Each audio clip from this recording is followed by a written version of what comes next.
Hello everyone and welcome geometry students to Trapezoids and Kites section 6.6. It's going to be a two-part video. The first part we're going to be talking about trapezoids. So let's go ahead and jump right into it. Here we have the trapezoid. What is it? Well, it's a four-sided shape, also known as a quadrilateral, with a special feature: only one pair of parallel sides. Okay. If it has two pairs of parallel sides, it's a parallelogram. So this is a trapezoid because it only has one pair of parallel sides. Now, the parallel sides are always going to be known as the bases. The bases are always parallel to each other. Doesn't matter what we call each one. It could be called base 1, base 2. They're interchangeable, okay? Now, the other sides of the trapezoid, which are not parallel, are called the legs. So we have a leg on both sides of the trapezoid. Now, what are these things called that the arrows are pointing to? These are the base angles. They're attached to the base. Okay, so they're base angles. All the vertices are called base angles. Now, there's a special property because we have these two parallel lines here and here. We're going to have same side interior angles. So we're going to have this base angle is going to be supplementary to that base angle, okay? And the same thing on the other side, but it doesn't necessarily need to be equal angles on both sides. But they are supplementary because they're same side interior because of the parallel lines. Just wanted to establish that. Okay, quick reference over here, probably wondering what this is about. This is Admiral Akbar from Star Wars, if you've seen that. He makes a very popular quote in that film. Check it out if you haven't seen it. But anyway, just a little shout out to those that know who this is. Moving on to isosceles. What is this talking about? Well, isosceles triangles are triangles that have two congruent sides, and it's the same thing with isosceles trapezoids. So isosceles trapezoid is, let's write it out. Isosceles trapezoid has congruent legs. Okay, so up here we show the two legs. It's the non-bases, the non-parallel sides. So these are going to be congruent, and that's the feature of an isosceles trapezoid, two congruent legs. Okay, now it has some more features, and we're going to go ahead and talk about it. Isosceles trapezoid base angle theorem. If T-R-A-P, very creative name, is an isosceles trapezoid, then what do we know about it? Well, if these two lines are parallel and, okay, that's been established as a trapezoid, and these are congruent, that means an isosceles trapezoid, then that means each base has congruent base angles. Okay? But it's important that you reference that each base is different. So these two base angles will be congruent. And let's go, what color? Purple. And these two base angles will be congruent. So we can say angle R is congruent to angle A, and angle T is going to be congruent to angle P. So those are the base angles. And again, these are supplementary to each other because of these parallel lines here. So these are parallel. So those two angles are going to be congruent. These two angles supplementary. It's supplementary because they're same side interior because of the parallel lines. And just so happens that these are going to be also congruent. These two base angles, congruent base angles. Okay, just to be very thorough, if I could spell angles correctly, that'd be great. Base angles, and then congruent base angles. Okay, moving on. So example 1, we're going to apply it here. We recognize it's a trapezoid. There's only one set of parallel sides here and here.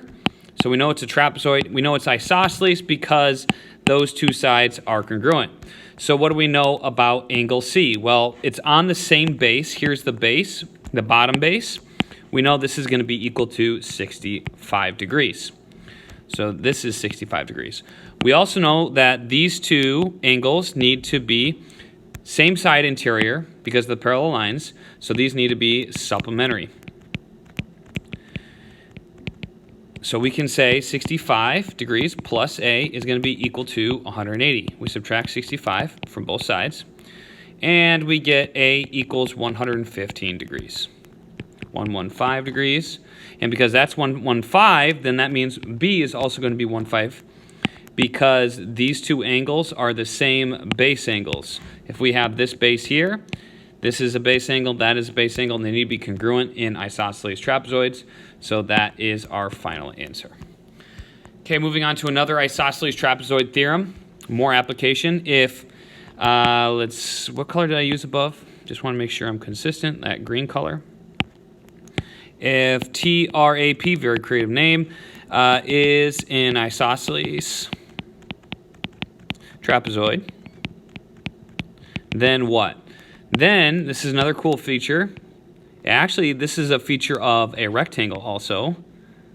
It's going to have congruent diagonals. Then diagonals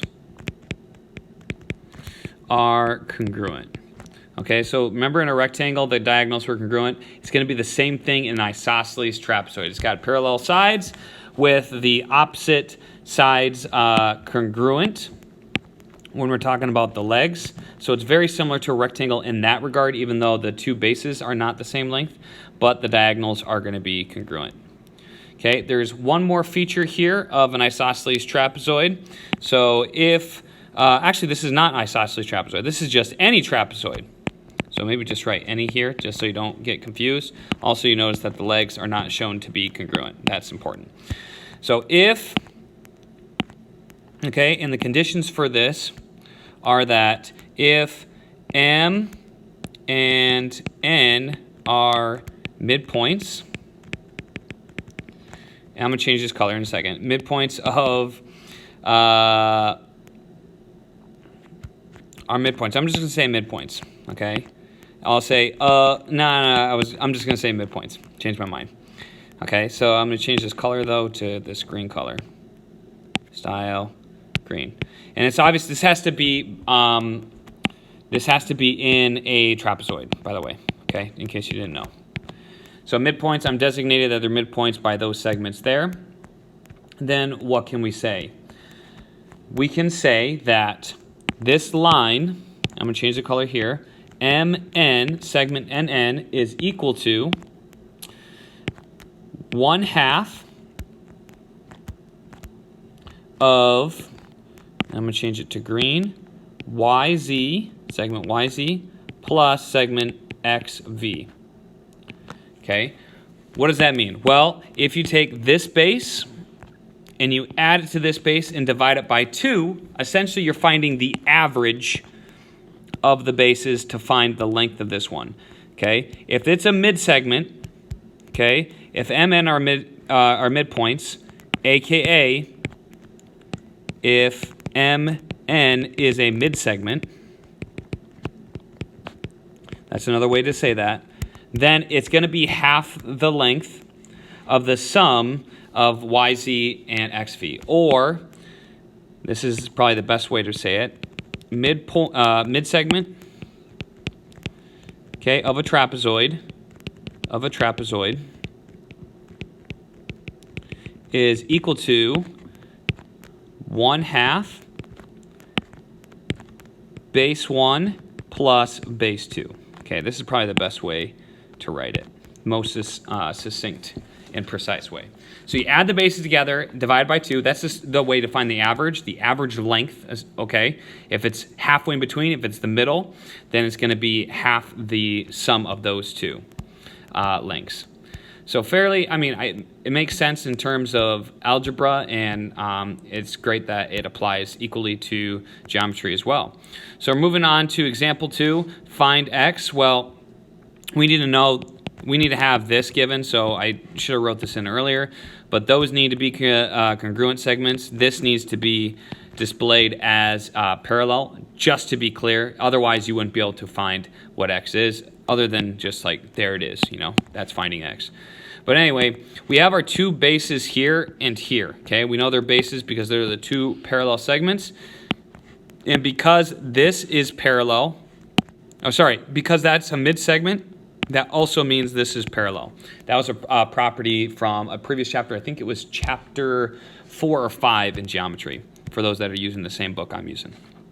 Okay, so what's the property? Well, we know that the sum of the bases, b1 plus b2, I always struggle with my 2's for some reason, and we're going to divide by 2. That's the same thing as multiplying by 1/2. My students seem to like that better, equals our mid-segment. Mid-segment. Let me move this over. Sorry, ran out of room. Okay, so our mid-segment is equal to base 1 plus base 2 divided by 2. Now, we know the value of our mid-segment. It's x plus 2. We know the value of our bases, and we can just call them whatever we want. We can call this one base 1 and this one base 2.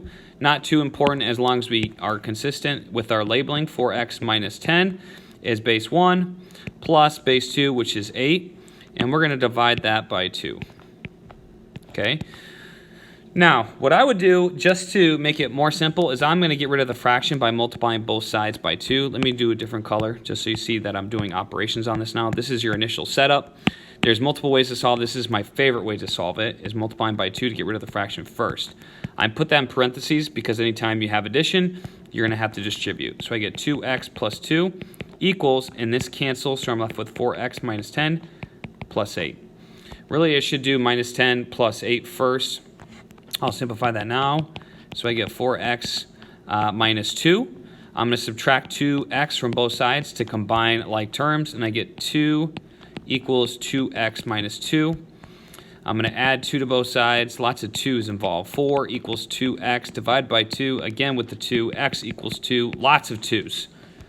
X equals 2.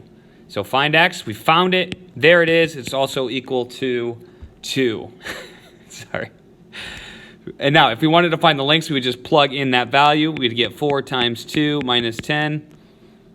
And clearly, this problem wasn't... the length can't be negative, but... Okay, the point remains, I shouldn't even shown that part. But yeah, that's how you do it for finding the mid-segment.